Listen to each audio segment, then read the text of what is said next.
Yangi shirsini sitr olganingizda yengida, kichitida ko'p holatda katishka paydo bo'ladi. Bu olgan mahsulotingiz sifatini pastligini belgisimi yoki o'zi kiyayotganda qiladigan xatomikin? O'zi katishka paydo bo'lishiga eng katta sabab nima? Eng katta sabab bu o'zimizning harakatimiz. Ya'ni o'tirganimizdami yoki kun mobaynida harakat qilganimizda yengimizni shu chekkasi bilan trening bo'lgan sababli, ishqalangan sababli katishka paydo bo'ladi. Bir xillan yelkasida bo'ladi, chunki sumka osib yuradi. Demak, olgan mahsulotingiz qanchalik qimmat bo'lmasin, agar shu holat sizda ko'p kuzatiladigan bo'lsa, vaqt kelib baribir ham katishka bo'ladi. Olgan mahsulotingizni katishka bo'lishini qanaqa qilib oldini olsa bo'ladi? Birinchisi, yuvishdan oldin trikotajning ichki qismida o'zining instruksiyasi bo'ladi. O'sha instruksiyasiga qarab yuvish kerak.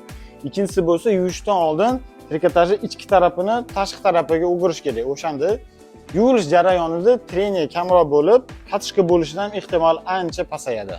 Va oxirisi, qanaqa qilib katishka bo'lgandan keyin bu katishkani olib tashlasa bo'ladi? Eng oson yo'li u britva.